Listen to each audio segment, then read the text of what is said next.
Good morning, everybody. This is Samira from Light Folly.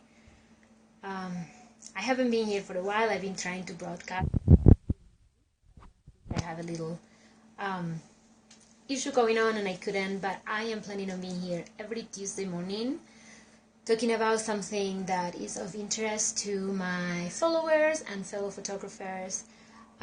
We have a very intense year with a lot of things going on. So I hope you're here with me as often as you can, Tuesday mornings or for 24 hours after that for the rebroadcasting. I wanted to talk to you today a little bit about what makes a photographer and maybe even touch into what makes a professional photographer. I get asked that question quite a bit, and I think that it's a controversial question because there is a lot of people on the field that are doing photography who has no training for it. There is people in the field who have training for it but are not doing it professionally or as a living. So I want to start by saying that I used to think there were three things that made a photographer, and since I became a photographer, my view of the situation changed a little bit. But the word professional is something that has given a lot of thought. I have given a lot of thought to, and when you talk about a profession, it's essentially something that you have a job where you're doing something that you have gone through training for or you require specific skills to do. So if you have the skills to do photography and you do it as your job, then you should consider yourself a professional photographer. Now, I think that doesn't necessarily mean that everybody who's out there who either had the training or had the skill and are charging for the photos they make, or the images they make, are at the same level. And I think the people who are at a higher level, either because they've been doing it for a while or because they have more knowledge or because they have something on their side that's helpful, tend to have a problem with all the other people on the field who are shoot and burners, who are charging very little, and they feel like they're bringing the industry down. I tend to think in general that the market is big enough for everybody, that there is enough pie out there for all of us, and that each person will find their client if they're offering something.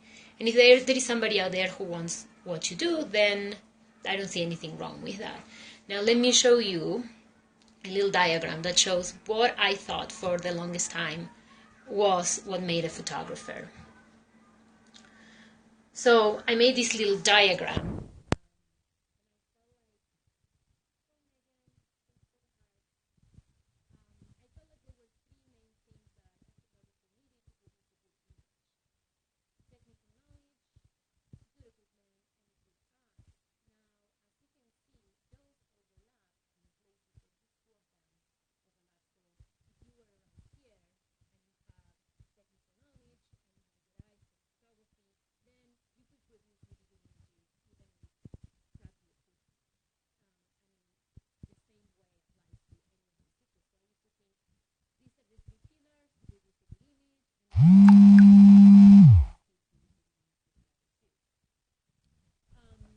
I still think that that's true.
Doubt, a lot of personal blocks in order to become the photographer she is right now. And I think all those other photographers, Annie Leibovitz, Susan Stripling, Ray Collins, they all have a form or another of courage that they put into their work that allows them to produce the images they produce, charge for them, and be recognized. So I don't want to go for much longer. There is a huge debate that could come out of this. This is just my opinion, what I think that makes a good image, and what I think a photographer needs if they want to turn that image into their living. I encourage everybody who's watching this or will watch this, especially if you're a photographer, to have as your goal to always improve and to have the objective of offering something out there that will make the world a better place. And I feel like if that's where you come from, then everything else will adjust. If you don't have good enough equipment, you'll be able to compensate it with other things, or you will find a way to get the equipment you need if you're lacking something else. I feel the pie is big enough for all of us. We all can find the niche and the photographer and the client that wants our photography. And if we are courageous and confident, then we will be able to call ourselves professional photographers without feeling like we are lying to ourselves or to our clients, and we will be able to make awesome images that will bring more beauty into the world and more power into the people we photograph. I hope you enjoy that. I hope you have something to say. If you do, feel free to go to my blog, lightfolly.blogspot.com, or my Instagram. I'm under Lightfolly, and Facebook too. And let me know what you think about what your views are about what makes a professional photographer, and what your views are of the photographers you know, or maybe yourself if you're one of them. Have a wonderful Tuesday, and I'll see you again next week.